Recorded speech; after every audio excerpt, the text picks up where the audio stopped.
رب العالمین والصلاة والسلام علی سید الانبیاء والمرسلین محمد وعلی آلہ واصحابہ اجمعین اما بعد قال اللہ تبارک و تعالی فی القرآن الکریم والفرقان الحمید اعوذ باللہ من الشیطان الرجیم بسم اللہ الرحمن الرحیم وقل جاء الحق وزهق الباطل ان الباطل کان زہوقا۔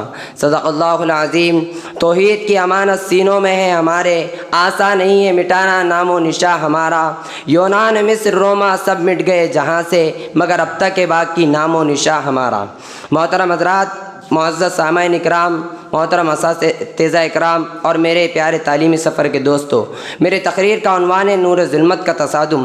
حضرات، ازل سے ابد تک یہ دستور چلا آ رہا ہے کہ جب بھی حق کی طاقت میدان میں آتی ہے اور حق کی روشنی پورے عالم کو منور کرنے لگتی ہے تو باطل اپنے آلات سے لیس ہو کر میدان میں آ جاتا ہے، یا یوں کہہ لیجئے کہ جب بھی ضلالت و گمراہی عام ہونے لگتی ہے، ہر طرف صفاقی، عیاری، غارت گری پھیل جاتی ہے، تو حق کی طاقت ضلالت و گمراہی کا خاتمہ کرنے اور اس کے ظلم و ستم کو جڑ سے اکھاڑ پھینکنے کے لیے میدان میں آ جاتی ہے۔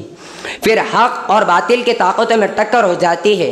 باطل طرح طرح سے کوشش کرتا ہے کہ حق کی طاقت کو پاش پاش کر دے، لیکن وہ خود ہی پاش پاش ہو جاتا ہے۔ تاریخ شاہد ہے کہ جب بھی باطل کی طاقت میدان میں آئی تو حق نے ہمیشہ آگے بڑھ کر اس کی قوت کو ختم کر ڈالا۔ جب بھی کبھی فرعون وقت نے سر ابھارا تو عصا موسیٰ کی ضرب نے اس کے ٹکڑے کر دیے۔ دنیا میں سینکڑوں نہیں بلکہ ہزاروں فتنوں نے جنم لیا، لیکن جب بھی کوئی فتنہ ابھرا تبھی کسی صف شکن قوت نے اس کا قلعہ کما کر دیا۔ تاریخ ہمیں بتاتی ہے، واقعات اس بات کی شہادت دیتے ہیں کہ فتنہ ارتداد کو کچلنے کے لیے سیدنا ابوبکر صدیق رضی اللہ تعالیٰ عنہ، خوارج کو ختم کرنے کے لیے حضرت علی رضی اللہ تعالیٰ عنہ، بنو امیہ کے مظالم کو مٹانے کے لیے عمر ابن عبدالعزیز، اخلاقی و انحطاطی اصلاح کے لیے حسن بصری، فتنہ خلق قرآن کو فروغ کرنے کے لیے امام احمد بن حنبل، فتنہ اعتزال کے لیے ابو الحسن اشعری، فلسفہ و یونان کے الحاد کے لیے امام غزالی، قادیانیت و مرزائیت کی سورش فروغ کرنے کے لیے علامہ انور شاہ کشمیری، عطاء اللہ شاہ بخاری، یہ حضرات میدان عمل میں آئے۔ ان بزرگوں نے اسلام میں نئی قوت و حرکت اور مسلمانوں میں نیا ایمان اور نئی زندگی پیدا کی۔ یہ افراد ذہنی، علمی، اخلاقی اور روحانی اعتبار سے اپنے زمانے کے ممتاز ترین افراد تھے۔ ضلالت و جاہلیت و ضلالت کی ہر نئی ظلمت کے لیے ان کے پاس کوئی نہ کوئی ید بیضا ضرور تھا۔ دوستو، اسلام میں جس نے بھی رخنہ پیدا کیا، اسلام کی تعلیمات کے خلاف جس نے بھی آواز اٹھائی، حق کے مقابل جو بھی نبرد آزما ہوا، آج ان کا حشر دنیا والوں کی نگاہوں سے پوشیدہ نہیں ہے۔ تاریخ کے اوراق میں ان کا انجام آج بھی دیکھا جا سکتا ہے۔ ان کی آواز دبا دی گئی، باطل کو چکنا چور کر دیا گیا، ان کے قلعوں کو مسمار کر دیا گیا، لیکن اس کے بالمقابل حق اسی طرح تاباں و درخشاں ہے، زندہ اور زندگی بخش ہے۔ آپ پچھلی داستان پڑھ کر دیکھ لیجئے، واقعات کی ترتیب ملاحظہ فرمائیے۔ مسیلمہ کذاب، طلحہ اسدی، صبا ابو طاہر جبائی، عبید بن میمون، حسن بن صبا، صباح الدین ایرانی اور غلام احمد قادیانی کا کیا انجام ہوا؟ اسی طرح اسلام کی روشنی کو گل کرنے کے لیے تاتاریوں نے بے شمار مسلمانوں کا قتل کیا، ہزاروں اسلامی تصنیفات ضائع کی۔ اسپین میں 13 لاکھ مسلمان جلا دیے گئے، ان کی 70 لائبریریاں تباہ کر دی گئی، قرآن کے بہت سے نسخے دریا برد کیے، اسلام کے قلب پر ہزاروں حملے ہوئے۔ ایک طرف باطنیت اور اس کی شاخیں اسلامی روح اور اس کے نظام عقائد کے لیے سخت خطرے کا باعث تھی، تو دوسری طرف مسلمانوں کو زندگی سے بے دخل کرنے کے لیے صلیبیوں کا یورش اور تاتار کا حملہ کافی تھا۔ لیکن دوستو، ان سب کے باوجود کیا حق مٹ گیا؟ کیا اسلام کا دنیا سے خاتمہ ہو گیا؟ کیا مسلمانوں کی تعداد میں کچھ کمی ہو گئی؟ کیا ان کے علوم و فنون ختم ہو گئے؟ کیا ان کے اقدار و روایات ختم ہو گئی؟ نہیں، بالکل نہیں، بلکہ تاریخ ہمیں بتاتی ہے کہ اسی باطل کے نرغے میں حق کے حامی کھڑے ہو گئے، انہیں صنم خانوں میں اسلام اور حق کے پاسباں مل گئے۔ اسی لیے علامہ اقبال نے اس طرف اشارہ کیا، ہے یہاں یورش تاتار کے افسانے سے، ہے یہاں یورش تاتار کے افسانے سے، پاسباں مل گئے کعبے کو صنم خانے سے۔ محترم حضرات، مختصر یہ ہے کہ حق و صداقت کو ان موجوں سے ہمیشہ سابقہ پڑا ہے۔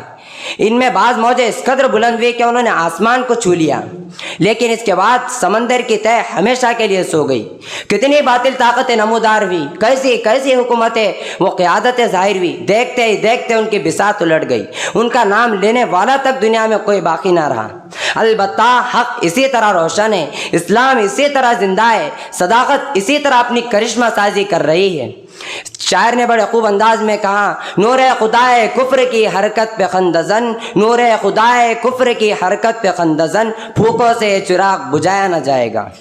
لیکن دوستو، آج مسلمان کی حالت پھر ناگفتہ ہے، آج پھر وہ در در کی ٹھوکریں کھاتا پھر رہا ہے، آج پھر اس کی زندگی بد نصیبی کے دوراہے پر کھڑی اس کی حالت زار کا تماشا دیکھ رہی ہے، اس کی بیچارگی پر ماتم کر رہی ہے، اور اس کا عملی قدم یہ ہے کہ کاسہ گدائی لیے ہوئے اقتدار کی دیوتڑی پر سر تسلیم خم کیے ہوئے، مگر ہائے افسوس ہم کو ان سے وفا کی امید ہے جو نہیں جانتے وفا کیا ہے۔ دوستو، بنی اسرائیل نے سینکڑوں سال تک دیوار گریا سے ٹیک لگائے ہوئے آنسوں کے دریا بہا دیے، اقتدار سے اپنی زندگی کی بھیک مانگتے رہے، مگر نتیجہ اسی وقت نکلا جب انہوں نے میدان عمل میں قدم رکھا۔ ان کے بازوؤں میں ماتمی زنجیروں کے بجائے شمشیر و سنا نظر آنے لگے، اسی وقت ان کی کایا پلٹ گئی۔ اس لیے علامہ اقبال مرحوم نے کہا تھا، میں تجھ کو بتاتا ہوں تقدیر امم کیا ہے، میں تجھ کو بتاتا ہوں تقدیر امم کیا ہے، شمشیر و سما اول طاؤس و رباب آخر۔ اس وقت امت مسلمہ کے لیے نہ کسی دیوار گریا کا سایہ ہے، نہ کسی مقدس صلیب کا۔ بہرحال ہمیں اس دنیا کی آغوش میں جینے کا عزم کرنا ہے، عزم ہی نہیں بلکہ اپنی تمام تر ملی خصوصیات کو حیات نو بخشنی ہے۔ ہم فقط ذبح حالی وہ پریشانی نہیں بلکہ دنیا کے تمام خطرات کو دور کرنے کی اہلیت رکھتے ہیں۔ شرط یہی ہے کہ پہم جدوجہد مسلسل کوشش و عزم اور ہمت کی مشعلیں روشن کرے، اپنے قوانین پر سختی سے کاربند ہو جائے اور اپنے اندر ہلچل پیدا کرے، کیونکہ کسی بھی قوم کی زندگی میں تغیر اسی وقت پیدا ہو سکتا ہے جب وہ قوم بھی خود چاہے۔ اللہ تبارک و تعالیٰ نے قرآن مجید کے اندر 13ویں پارے کے اندر فرمایا، ان اللہ لا یغیر ما بقوم حتی یغیروا ما بانفسہم۔ ہم یہاں سے عہد لے کر اٹھے کہ اپنے اندر انقلاب پیدا کرے، اپنے حق و صداقت کی آواز بلند کرے، ہر چار داغ عالم میں اسلام کے جھنڈے لہرا دے، جیسا حق چاہتا ہے ویسا تغیر پیدا کرے۔ یہی دعوت دے کر میں اپنی بات ختم کرنا چاہتا ہوں۔ جس میں نہ ہو انقلاب موت ہے وہ زندگی، جس میں نہ ہو انقلاب موت ہے وہ زندگی، روئے امم کی حیات کشمکش انقلاب۔ وآخر دعوانا الحمد للہ رب العالمین۔